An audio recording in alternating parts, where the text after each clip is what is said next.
हम star report देश के यशस्वी प्रधानमंत्री श्री नरेंद्र भाई मोदी के नेतृत्व के अंदर ऐसे 75 कार्य की हम एक व्यंग चित्र कथा लेके आ रहे हैं, जिसके अंदर विश्व के अंदर इन्होंने जो काम करके जो भारत देश का डंका बजाया है, वो कार्यों को लेके एक सकारात्मक संदेश दुनिया के अंदर जाए।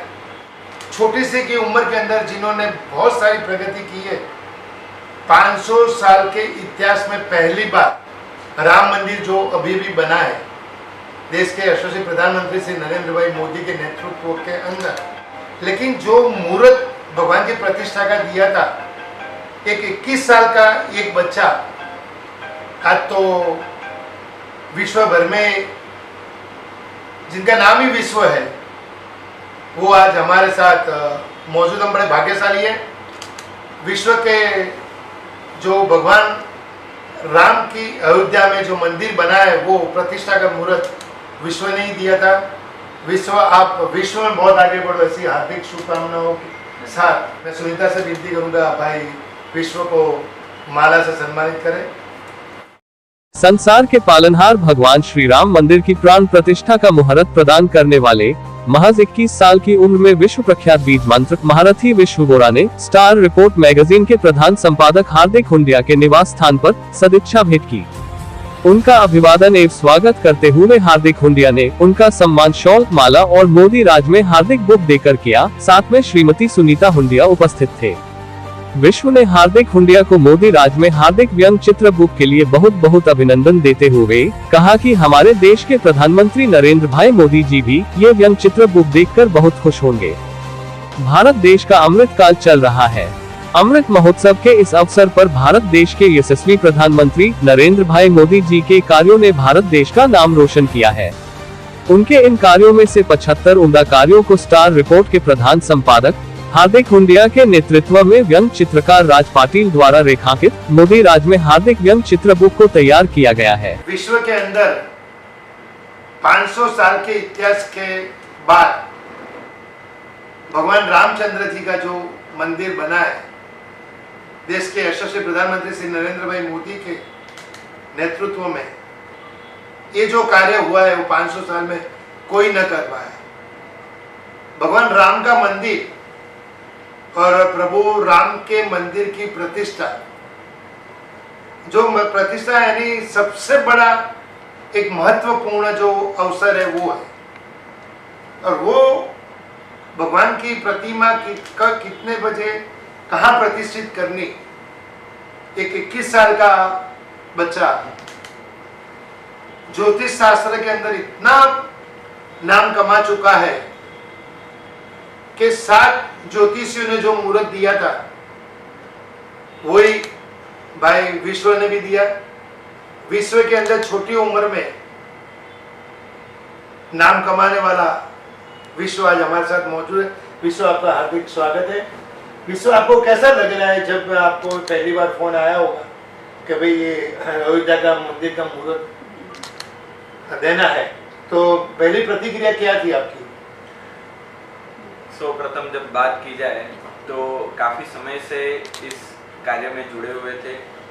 मोदी जी से भी आगे एक कार्य के लिए मुलाकात हुई थी, और जब ये अयोध्या की बात आई तो आगे शिला स्थापन, खाद इत्यादि मुहूर्त के लिए जो गणना की गई थी, उसी पैनल में जुड़ने का बहुत परम सौभाग्य प्राप्त हुआ।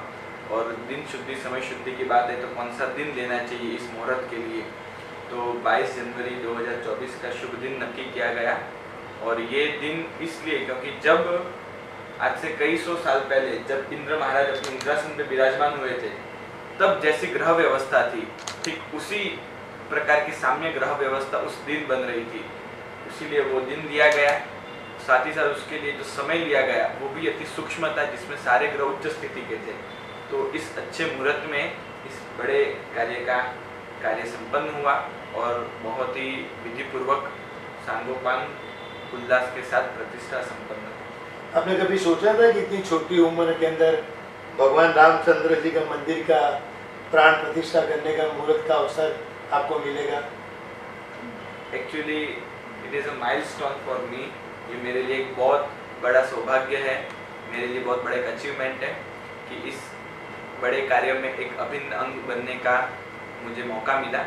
और जब ये मुहूर्त देने के लिए ज्योतिष के ग्रंथों का हमने जब रिफ़र किया, तब अच्छे अच्छे कई संस्कृत के ग्रंथ इसमें प्रयोग किए गए और अच्छा सूक्ष्म मुहूर्त निकाला गया।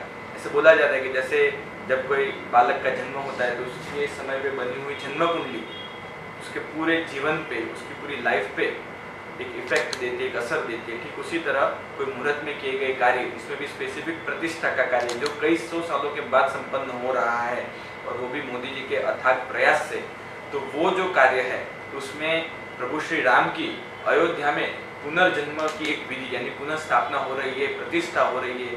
तो उसमें भी जो मुहूर्त का जी कुंडली जो समय था, तो उसका प्रभाव आने वाले भविष्य में भारत पे एक विश्व गुरु बनने के तौर पे या तो एक जगत गुरु बनने के तौर पे अवश्य देखने को मिलेगा। क्या बात है, बहुत अच्छी बात कही कि भगवान का रामचंद्र जी का जब मुहूर्त हुआ प्रतिष्ठित करने का, और वो जो अवसर है, जो मुहूर्त है, बोलता है विश्व गुरु बनने के लिए ये भी एक सबसे बड़ा अच्छा मौका है। जब भगवान राम जी की प्रतिष्ठा हुई तब आप वहाँ थे, तो जैसे भगवान को विराजमान किया तब आपकी मन की परिस्थिति कैसी थी? बहुत उस समय की जो ऊर्जा, उस समय की जो स्थिति और वो जो एक माहौल था, वो बहुत अविस्मरणीय है और अवर्णनीय है। उसको हम बयान नहीं कर सकते, पर यदि कुछ शब्दों में कहा जाए तो डेफिनेटली कि शायद हम वो प्राचीन काल में चले गए हो, या फिर वो वापस वो राम के युग में चले गए हो, और वो जो स्थापना हो रही थी और कई संत विराजमान थे, और जो विधिवत अच्छे मुहूर्त में अच्छे मंत्रोच्चार के साथ शिल्प के दोषों को सबको निवारण करते हुए अच्छे समय पे जो प्रतिष्ठा कर दी गई, तो जो भावोल्लास था वो बहुत ही सुंदर। आपने ज्योतिष शास्त्र का अभ्यास कहाँ पे किया और अचानक ये रुचि क्यों हुई? मेरा अभ्यास हुआ है साबरमती अहमदाबाद स्थित हेमचंद्राचार्य संस्कृत पाठशाला नामक गुरुकुलम में। मैं जब 6 साल का था तब मुझे मेरे माता पिता ने वहाँ पे रखा, और 12 साल तक मुझे वहाँ पे अध्ययन करने का सौभाग्य प्राप्त हुआ। उसमें प्रभु श्री आदिनाथ ने बताई हुई 64-72 कला का अध्ययन हुआ, जो पुरुषों के लिए 72 कला है, और ज्योतिष उसमें से एक सब्जेक्ट, एक कला है, एक विद्या है। तो उसमें ज्योतिष का अष्टांग का अध्ययन हुआ, मुहूर्त, कुंडली, वास्तु, शिल्प, न्यूमरोलॉजी, हस्तरेखा इत्यादि कई सौ सारे शास्त्र और अंग का, और उसके आधार पे जो ग्रंथ किए गए, जो मेरिट्स और डिग्रियाँ प्राप्त की, तो अलग अलग अभ्यास और अनुभव के तौर पे इस मुकाम पे आगे बढ़ने का अवसर मिला। बहुत बढ़िया। रवि, जाते जाते हमारे दर्शकों को एक बात बताते जाइए कि जीवन में ज्योतिष शास्त्र का कितना महत्व है?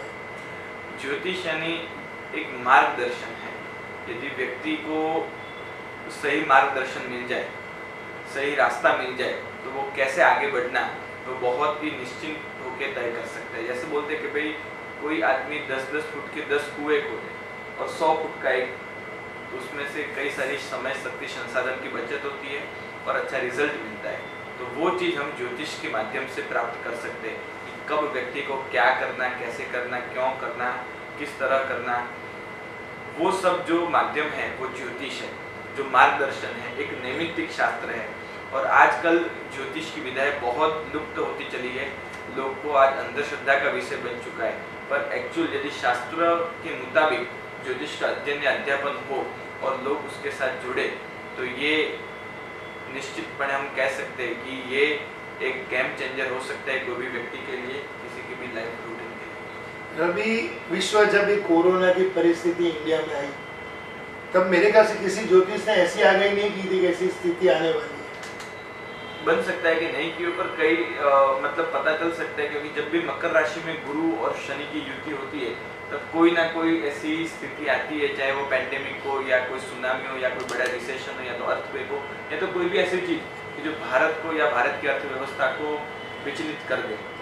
और इतनी आगाही जरूर हमने की थी कि ये चीज़ लंबी चलने वाली है, ये फर्स्ट वेव उसका एंडिंग नहीं है, ये आगे भी और चलेगी।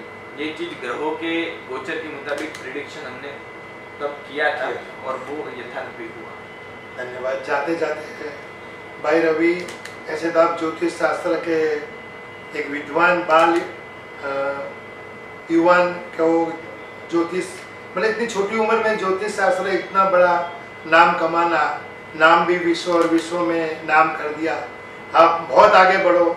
हालांकि हम तो आगे बढ़ने के लिए ज्योतिषी के पास जाते हैं कि भाई हम क्या करें तो हम आगे बढ़े, लेकिन हम तो एक दुआ दे सकते हैं, भाई विश्व आप बहुत आगे बढ़ो और आपने प्रभु रामचंद्र जी का जो प्रतिष्ठा का मुहूर्त है, ऐसे कई अनेक प्रतिष्ठाओं को मुहूर्त आप देते रहो और जीवन में खूब नाम कमाओ। यही शुभकामनाओं साथ भाई विश्व आपका बहुत बहुत धन्यवाद।